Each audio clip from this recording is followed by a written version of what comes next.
सर्व श्रोत्यांना आदरपूर्वक नमस्कार. कालच्या भागात आपण पाहिले शिवपुत्र अंधकाचा जन्म.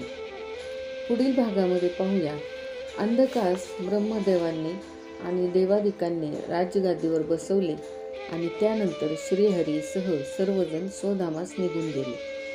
परंतु त्यानंतर अंधकाचे चुलत भाऊ तो अंध व कुरूप असल्याने त्याचा उपहास करू लागले व तो राज्यकर्ता म्हणून लायक नाही असे म्हणून त्याचे राज्य हिरावून घेण्याचा प्रयत्न करू लागले. नंतर अंधकाने तपसाधनेने दिव्य नेत्र व अमरत्व मागितले, पण हे सृष्टीच्या नियमाच्या विरोधात असल्याने ब्रह्मदेवांनी त्यास मृत्यू अटळ आहे असे सांगितले. तेव्हा मोठ्या कौशल्याने त्याने असा वर मागितला की जी सर्व श्रेष्ठ स्त्रीरत्न या त्रिलोकात आहे ती मला माते समान असून त्यांच्याविषयी माझ्या मनात राक्षसी भाव निर्माण होऊन जर विकार उत्पन्न झाला तर साक्षात शिवांकडून मला मृत्यू यावा असा त्याने वर मागितला. तो वर देऊन ब्रह्मदेव स्वधामास निघून गेले.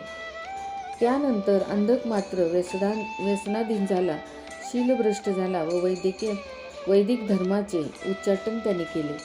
साक्षात जगदंबेचे सौंदर्य वर्णन ऐकून त्याच्या मनामध्ये विकार निर्माण झाला.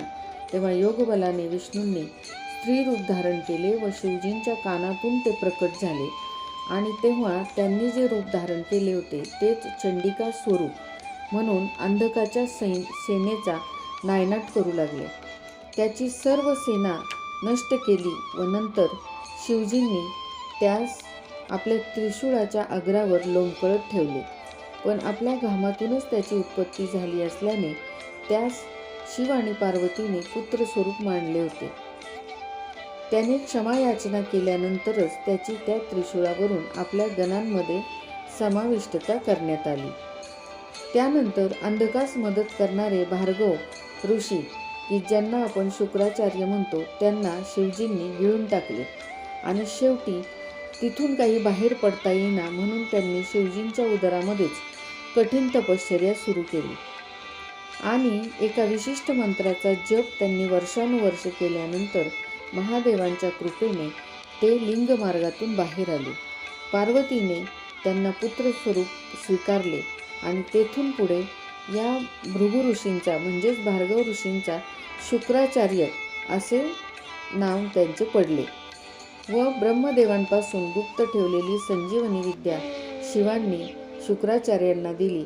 नंतर शुक्राचार्यांनी त्याच ठिकाणी एक शिवलिंग स्थापन केले की ज्याचे नाव शुक्रेश महादेव असे असून त्या ठिकाणी आजही जे स्त्री पुरुष या महादेवांची अगदी मनोपूर्वक आणि श्रद्धेने पूजा अर्चना करतात त्यांना विपुल संपत्ती व स्त्रियांना सर्व सौभाग्य प्राप्त होते अशी आख्यायिका आहे.